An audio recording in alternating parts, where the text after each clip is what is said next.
एक लंबी रात, सन्नाटा और एक सवाल जो हमें सोने नहीं देता। क्या मैं पूरी जिंदगी बस भागता रहूंगा? हम सब एक रेस में हैं, लेकिन हमें ये नहीं पता कि रेस शुरू किसने की और ये खत्म कहाँ होगी। आज मैं आपको एक ऐसे इंसान से मिलवाऊंगा जिसने रेस छोड़ दी, लेकिन फिर भी जीत गया। नवल रविकांत। ये कहानी पैसों की नहीं है, ये कहानी आज़ादी की है। Chapter 1, the boy and the books. Naval एक छोटा लड़का जिसके पास खिलौनों के नाम पर सिर्फ पन्नों की खुशबू थी। माँ काम पर गई थी, घर अकेला था, डर लगता था, पर वो डर किताबों में छुप जाता था। उसने वहीं सीखा कि दुनिया को समझने के लिए लोगों की नहीं, लॉजिक की ज़रूरत है। वो सोचता था, क्या मैं हमेशा ऐसे ही अकेला रहूंगा? उसको नहीं पता था कि ये अकेलापन ही उसकी सबसे बड़ी पावर बनने वाली है। Life lesson. आपकी सबसे बड़ी कमजोरी सही वक्त पर आपकी सबसे बड़ी ताकत बन सकती है। Chapter 2, the illusion of hard work. हमें सिखाया गया था, मेहनत करो, घसो, खून पसीना एक कर दो। लेकिन नवल ने कुछ अलग देखा। उसने देखा कि एक मजदूर दिन भर धूप में काम करता है, पर अमीर नहीं होता। क्यों? नवल के दिमाग में एक बात बैठ गई। जिंदगी हार्ड वर्क के बारे में नहीं है, जिंदगी जजमेंट के बारे में है। सही दिशा में एक कदम गलत दिशा में भागने से 1000 गुना बेहतर है। Life lesson. काम कितना कर रहे हो ये मायने नहीं रखता, क्या काम कर रहे हो सिर्फ वही मैटर करता है। Chapter 3, the secret code, leverage. Naval कहता है, इंसान की ताकत की एक लिमिट है, लेकिन लेवरेज की नहीं। पुराने जमाने में लोगों के पास लेवरेज के लिए लेबर था, यानी गुलाम। फिर पैसा आया, लेकिन आज हमारे पास कोड और मीडिया है। एक वीडियो जो सोते वक्त भी देखा जा सकता है, एक ऐप जो बिना थके काम करती है। नवल ने समझा कि अगर आपको अमीर बनना है तो आपको ऐसी चीज बनानी होगी जो आपके सोते वक्त भी काम करे। Life lesson. अपने वक्त को बेचना बंद करो, कुछ ऐसा बनाओ जो वक्त से आज़ाद हो। Chapter 4, specific knowledge, your super power. हम सब कॉपी कैट्स हैं। वो इंजीनियर बना, मैं भी बनूंगा। उसने बिजनेस किया, मैं भी करूंगा। नवल मुस्कुराकर कहता है, आप किसी और के जैसे बनकर कभी बेस्ट नहीं बन सकते। आपके अंदर कुछ ऐसा है जो सिर्फ आप कर सकते हैं। Something that feels like play to you but looks like work to others. Naval ने अपनी स्पेसिफिक नॉलेज ढूंढी। उसने वो किया जो उसकी फितरत थी, ना कि जो ट्रेंड था। Life lesson. दुनिया को वही दो जो सिर्फ आप दे सकते हैं, कॉपी करना बंद करो। Chapter 5, the prison of desire.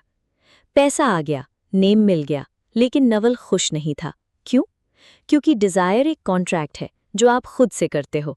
मैं तब तक दुखी रहूंगा जब तक मुझे ये नहीं मिल जाता। हम एक चीज पाते हैं, फिर दूसरी की तरफ भागते हैं। नवल ने समझा, हैप्पीनेस पाने में नहीं, छोड़ने में है। अपनी ख्वाहिशों को कम करना ही असली अमीरी है। Life lesson. हैप्पीनेस एक स्किल है जिसे प्रैक्टिस करना पड़ता है, ये कोई डेस्टिनेशन नहीं है। Chapter 6, the art of solitude. लोग अकेले रहने से डरते हैं। क्यों? क्योंकि अकेलेपन में हमारे डर हमसे बातें करने लगते हैं। लेकिन नवल कहता है, असली क्लैरिटी सिर्फ सन्नाटे में मिलती है। जब आप शांत बैठते हो तो आपका दिमाग साफ होने लगता है। आपको वो सवाल दिखने लगते हैं जिनसे आप भाग रहे थे। Life lesson. दिन में कम से कम 15 मिनट बिना किसी डिवाइस के सिर्फ खुद के साथ बैठो। Chapter 7, accountability, stand by your name. डर लगता है कि अगर फेल हो गए तो, इसलिए हम ग्रुप्स में छुप जाते हैं।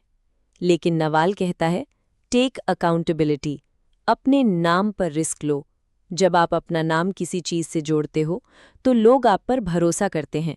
दुनिया उन्हें ही रिवॉर्ड देती है जो जिम्मेदारी लेने से नहीं डरते। Life lesson. छुपना बंद करो, अपनी गलतियों और अपनी जीत का चेहरा बनो।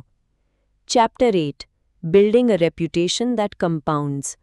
नवाल की जिंदगी का सबसे बड़ा सीक्रेट है कंपाउंडिंग। सिर्फ पैसों में नहीं, रिश्तों में और रेप्यूटेशन में। अगर आप हर रोज थोड़ा सा बेहतर करते हो तो एक दिन उसका रिजल्ट इतना बड़ा होगा कि आप सोच भी नहीं सकते। वफादारी कंपाउंडिंग है, ट्रस्ट कंपाउंडिंग है। ऐसे लोगों के साथ रहो जो 10 साल तक आपके साथ चल सकें। Life lesson. शॉर्ट टर्म फायदे के लिए कभी लॉन्ग टर्म रेप्यूटेशन खराब मत करना। Chapter 9 the definition of wealth. लोग समझते हैं मनी और वेल्थ एक ही है। नवाल कहता है नहीं, मनी वो है जो आपकी जेब में है, वेल्थ वो है जो आपको फ्रीडम देती है। वेल्थ का मतलब है सोते वक्त भी पैसे बनना।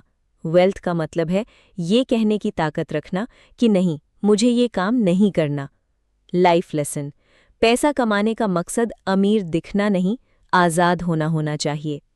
Chapter 10 enlightenment is not a myth. अंत में नवाल हमें बताता है कि सब कुछ पा लेने के बाद भी अगर मन शांत नहीं है तो आप गरीब ही हो।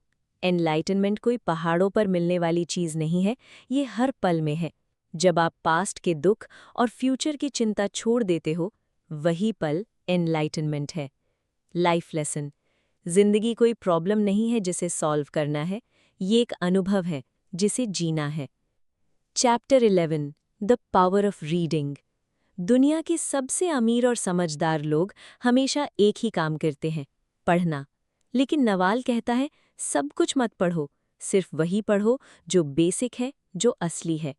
लोग ट्रेंड्स पढ़ते हैं, न्यूज़ पढ़ते हैं, लेकिन नवाल फंडामेंटल्स पढ़ता है, फिजिक्स, बायोलॉजी, मैथमेटिक्स। वो कहता है अगर आपका बेस मजबूत है तो आप किसी भी नई चीज़ को कुछ ही घंटों में सीख सकते हो। रीडिंग आपका सबसे बड़ा अनफेयर एडवांटेज है। Life lesson. सिर्फ वो मत पढ़ो जो आज के लिए ज़रूरी है, वो पढ़ो जो हमेशा सच रहेगा। Chapter 12 escape competition through authenticity. हम सब डरते हैं कि कोई हमसे आगे निकल जाएगा। दुनिया कंपटीशन से भरी पड़ी है, लेकिन नवाल एक बहुत सुकून भरी बात कहता है। ऑथेंटिसिटी में कोई कंपटीशन नहीं होता। अगर आप सिर्फ वही कर रहे हो जो आप हो, तो आपके जैसा कोई दूसरा पैदा ही नहीं हुआ। आप एक यूनिक पीस हो। जब आप अपनी असलियत को अपना लेते हो, तो दुनिया आपको कम्पीट नहीं करती, दुनिया आपको फॉलो करने लगती है। Life lesson. आपका असली आप होना ही आपका सबसे बड़ा बिजनेस मॉडल है। तो नवाल की ये कहानी हमें एक ही रास्ता दिखाती है। अपनी स्पेसिफिक नॉलेज को पहचानो, लेवरेज का इस्तेमाल करो और याद रखो, जिंदगी की रेस में असली वही जीतता है जो रेस से बाहर निकलकर खुद का रास्ता बनाता है। अगर आपको ये सीख पसंद आई तो इस रास्ते पर मेरे साथ चलें। बुक ज्ञान को सब्सक्राइब करें, क्योंकि असली दौलत किताबों के पन्नों में छुपी है। अलविदा। मिलते हैं एक नई कहानी के साथ।